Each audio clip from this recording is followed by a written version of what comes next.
선한 사람 TV를 애청하고 계시는 국내외에 계시는 성도 여러분, 그렇게도 더웠던 8월의 그 더위, 인내의 나무를 우리의 마음에 심어 그 더위를 물리치고 풍성한 가을의 계절, 열매를 수확하는 좋은 때도 지나고 이제 쌀쌀한 초겨울을 맞이하였습니다.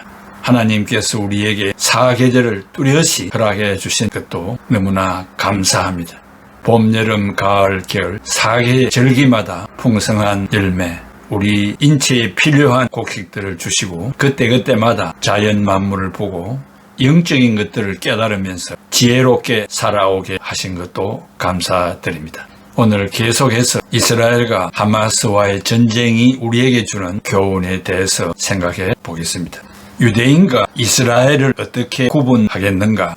이 시간에는 역사적인 구분보다도 성경적인 구분만 하려고 합니다. 현재 유대인과 이스라엘을 정확히 구분하려면 2000년 전 예수님이 계셨던 시대로 거슬러 올라가야 합니다.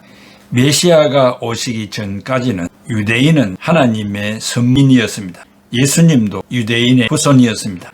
유대인은 12지파 중 유다 지파에서 유래되었습니다.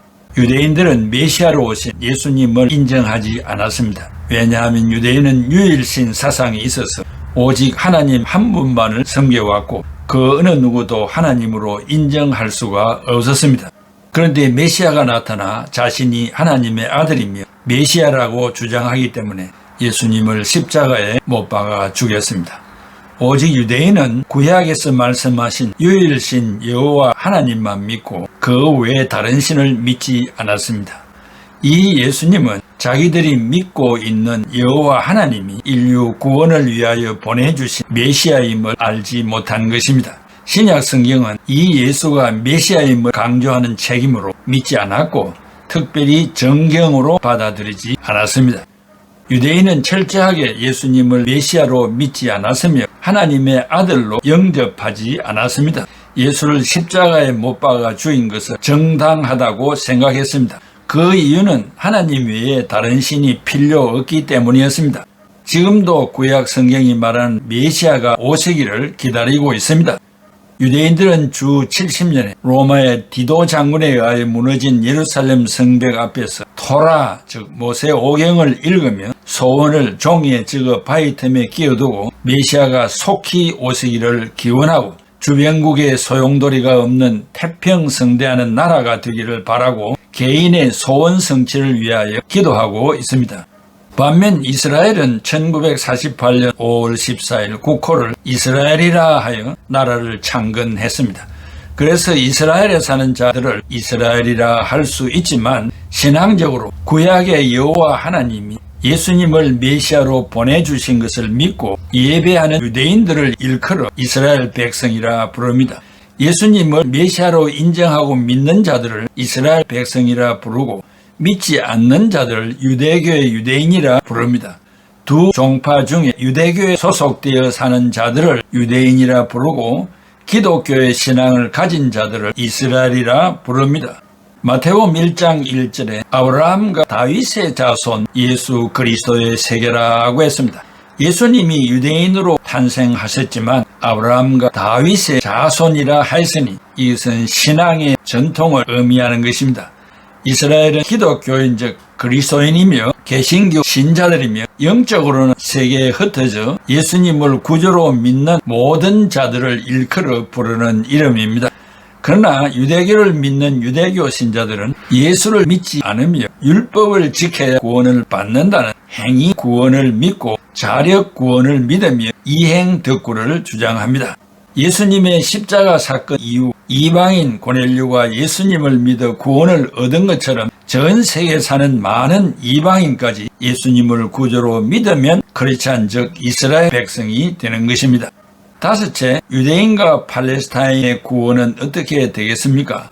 유대인들이 살고 있는 팔레스타인 즉 가나안에게 구원이 배제되었습니까? 바울은 말하기를 로마서 11장 1절에 하나님이 자기 백성을 버리셨느냐? 그럴 수 없나니라. 나도 이스라엘인이요 아브라함의 씨에서 난 자요 베냐민 지파라 하면서 자신이 유대인으로서 이스라엘 백성이 되었다고 말합니다. 로마서 9장 2절에 나의 형제 곧 고륙의 친척을 위하여 내 자신이 저주를 받아 그리스도에게서 끊어질지라도 원하는 바로라. 바울은 유대인들의 구원을 위하여 죽음을 각오한 기도를 드렸습니다. 로마서 10장 1절에 형제들아 내 마음에 원하는 바와 하나님께 구하는 바는 이스라엘을 위함이 곧 그들로 구원을 받게 함이라.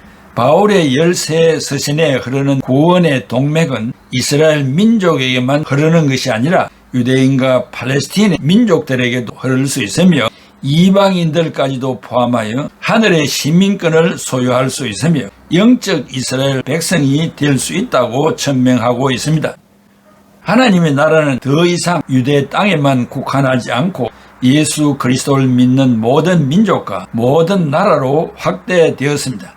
지금 유대 땅에 살고 있는 유대인들이 예수님을 십자가에 못 박아 죽였기 때문에 구원의 문이 닫혔다고 말할 수 없습니다. 물론 유대인들은 세계인들이 그들을 향하여 예수를 십자가에 못 박아 죽인 민족이라고 배척하고 죽이고 욕을 하지만 회개의 기회는 계속되고 있습니다. 무지의 소치로 범한 죄를 회개하고 예수 그리스도를 구주로 믿으면 구원을 받습니다. 남한이 북한을 위하여 기도하고 여러 가지 모양으로 도우고 있는 것도 이 때문입니다. 인류 구원에 대한 구원론을 보면 이 세상 마지막 날에 유대인들이 그리스도를 인정하고 믿는 날이 도래할 것으로 말합니다. 성경의 흐름을 보면 하나님께서 아브라함에게 가나안 땅을 기업으로 주시겠다고 약속하셨기 때문에 먼 훗날 모세를 통하여 팔레스타인 가나안을 정복함으로 예언이 이루어진 것입니다. 모세의 후계자 여호수아는 가나안 정복과 정착을 위하여 토착민을 진멸하고 점령에 성공하였습니다. 그리고 이스라엘은 2000년 만에 즉 1948년 5월 14일에 독립하고 건국하였습니다. 그러나 여호수아가 12지파에게 땅을 분배하여 토착민을 진멸하고 정복하라고 명령했지만 토착민의 철병거와 생명을 건 투쟁으로 달려드는 자들을 완전히 소탕하지를 못하였습니다. 바로 블레셋이라는 족속들이 살아남아 오늘에 이르기까지 사탄의 노릇을 하고 있습니다. 바울 사도는 단호하게 말씀하고 있습니다. 로마서 11장 1, 2절에 그러므로 하나님이 자기 백성을 버리셨느냐 그럴 수 없나니라. 나도 이스라엘인이요 아브라함의 씨에서 난 자요 베냐민 지파라. 하나님이 그 미리 아신 자기 백성을 버리지 아니하셨나니 말씀하면서 로마서 11장 5절에 그런즉 이와 같이 지금도 은혜로 택하심을 따라 남은 자가 있나니라. 로마서 9장 2, 3절에 나의 마음에 근심이 있는 것과 마음에 그치지 않는 고통이 있는 것을 내 양심이 성령 안에서 나와 더불어 증언하노니 나의 형제 곧 골육의 친척을 위하여 내 자신이 저주를 받아 그리스도에게서 끊어질지라도 원하는 바로라고 한 것을 보면 유대인을 극진히 믿음으로 사랑하였습니다. 죄라는 것은 허물과 죄책과 오염이며 그리고 비참함입니다. 죄는 행위 언약의 파기이며 하나님 형상의 상실입니다. 그리고 멸망의 통치에 복종하는 것입니다. 그리스도는 자신의 고난으로 율법을 성취하였으며 그리고 죽음의 정복을 통해 우리를 구원하였습니다. 이런 말씀으로 미루어 봐 가자 지역에서 일어나고 있는 일련의 전쟁을 일반적 전쟁으로 치부해서는 안 될 것입니다. 사랑하는 애청자 여러분, 온 세계 처처에 내전이 있고 나라와 나라의 전쟁이 있습니다. 개인, 단체, 사회, 국가, 온 세계적으로 일어나고 있는 이 전쟁은 다 하나님께 속한 것입니다. 그 말은 하나님의 뜻이 있다는 것입니다. 거기에는 크리스찬이 있고 난 크리스찬이 있습니다. 크리스찬은 그리스도를 구주로 고백하기 때문에 이 땅을 떠난다 할지라도 그리스도를 만나고 영광의 세계에 들어갈 수 있지만 난 크리스찬들은 정반대로 지옥으로 갈 수밖에 없다는 것이 성경의 가르침입니다.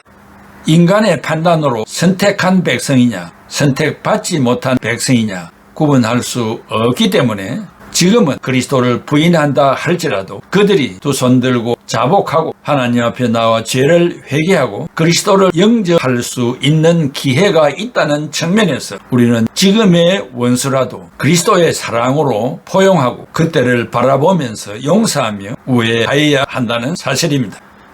이스라엘과 가자 지구의 이와 같은 전쟁도 신앙적인 측면에서 서로 사랑하기를 바라고, 가자 지구의 팔레스틴 백성들은 하나님의 거룩하신 뜻을 분간하고 속히 자복하며 회개하고 그리스도를 영접하여 이웃을 사랑하는, 용서하는 그러한 기회가 속히 도래하기를 바라는 측면에서 이 전쟁을 통하여 우리가 얻는 교훈이 있다고 판단합니다.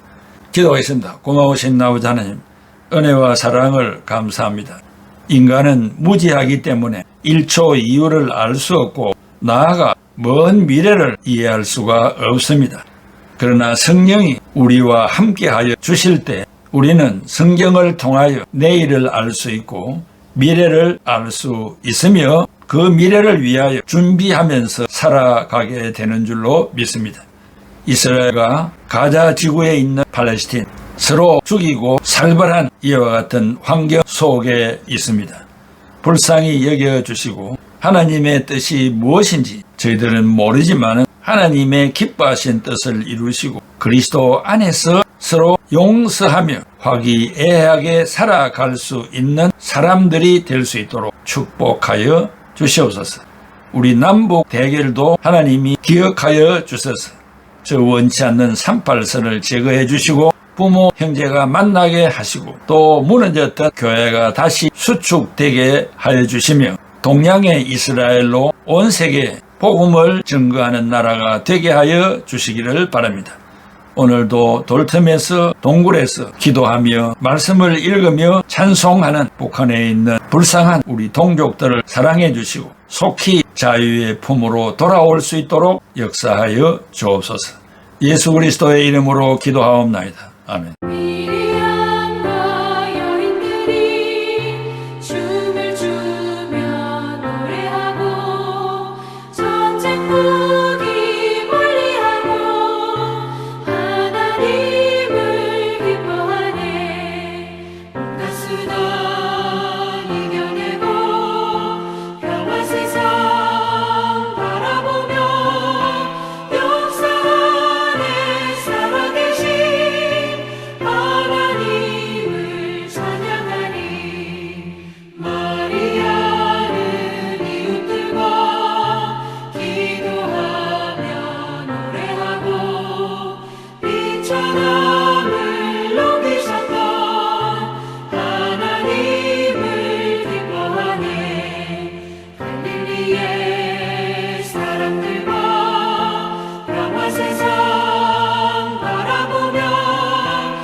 시련 약속하신